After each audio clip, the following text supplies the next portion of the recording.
Hey, thanks for coming over today.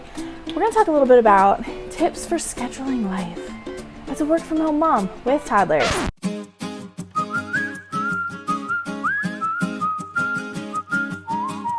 Scheduling life with toddlers is kind of just a joke, but we're going to try to tackle it today, so let's see how it goes.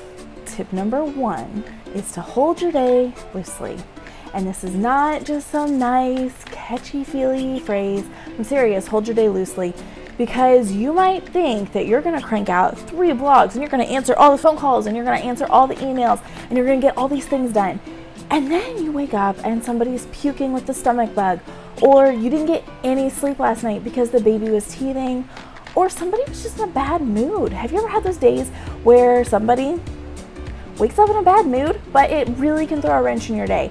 So it's really good to just hold your day loosely, make a plan for exactly what you have to get done, and at least just aim for those 2 things. Just try to make a list of what the main key is, and then just let the rest unfold, because I'm telling you, no matter how hard you make your plans, something always comes in and changes them when you've got toddlers around. Tip number 2 is table time saves my day. So just having some activities that your kids can do at the table can really make a huge difference. At least it does for my kids. If I can print out coloring pages, if I can have a supply of crayons and Play-Doh and kinetic sand and puzzles and activities they can do at the table, it really helps. You can turn on their favorite CD, sit them down at the table with their activity, and then you might actually be able to sit down and focus on 30 minutes of uninterrupted, or at least almost, time of work. It can be really helpful. So invest in some good table activities, keep them in a box out of reach, because the last thing you need is all the kids pulling all the kinetic sand out, mixing it up, and running it in the carpet. I have no experience with this. I don't know what you're talking about. Whew. Tip number 3 is don't plan a pretend work from home day. Maybe I'm just delusional, but I will think to myself that I can wake up at 4 a.m. and I can crank out all this work before the kids wake up at 6, and then we'll make breakfast, and then we'll sit down at the table and we'll do school, and I'll have this whole plan, and then we'll go outside and we'll do chores, and then I'll come in and I'll sit down and I'll work for 2 hours while they play quietly in the corner.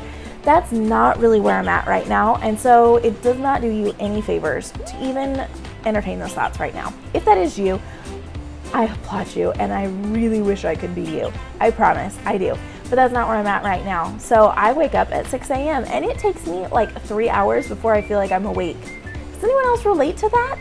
What is going on? 3 hours? But by 9 o'clock, I really feel like I'm ready to kick it in gear, and it's like mom comes back alive and things get done and the kitchen gets cleaned and people are playing and school is happening and work gets done, and it's great. But that's just how it is. And I don't even go to bed sometimes until after midnight, and I realize that is not ideal. But that's where I'm at right now, because a lot of my things come into play in the evening after they're asleep, and that's when I kind of just can hustle in and I can get the kitchen clean and I can get the work done and I can get everything finished. That's just where I'm at right now. So don't plan a pretend work from home day. Plan a real work from home day. Look at your life, look at your rhythm, look at your schedule, and just lay it out like it really is, and just be honest about it. Tip number 4 is batch things together for a smoother day. I realize that batching is this big key phrase among the marketing community, and there's not a lot in your life that you really can batch. You can't batch disciplining. You can't even batch housekeeping, because the laundry always comes back to be folded. What's with that? Why is it always around? How did it multiply? Where did it come from? I don't know. But you can batch cooking. So whatever you can do to batch your cooking, I say go for it. You can cook 3 pounds of hamburger meat instead of 1 pound of hamburger meat. Take the other 2 pounds and either put them in the fridge for a meal tomorrow, put it in the freezer for a meal next week.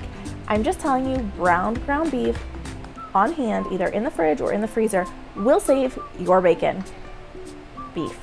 To always have an emergency backup plan. I always know that if things are just not working, everybody's mad, I'm not getting my work done, and I've got a deadline looming in 3 hours that I am not making any progress on, here is my solution. I grab my computer, I grab my charger, and I grab at least a package of baby wipes. But if you could grab your diaper bag, that would probably be helpful.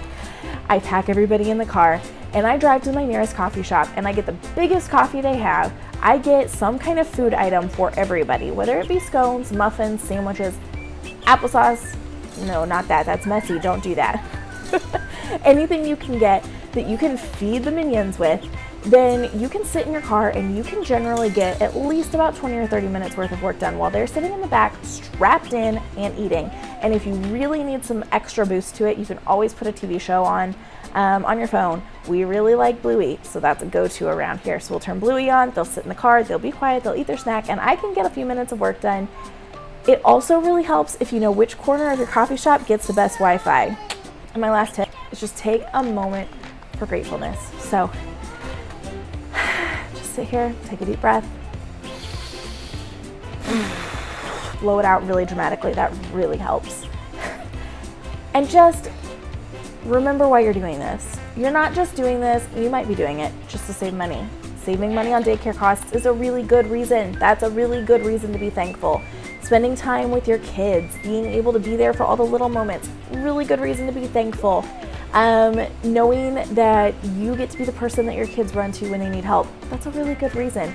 And also knowing that you're creating a good home base for your family.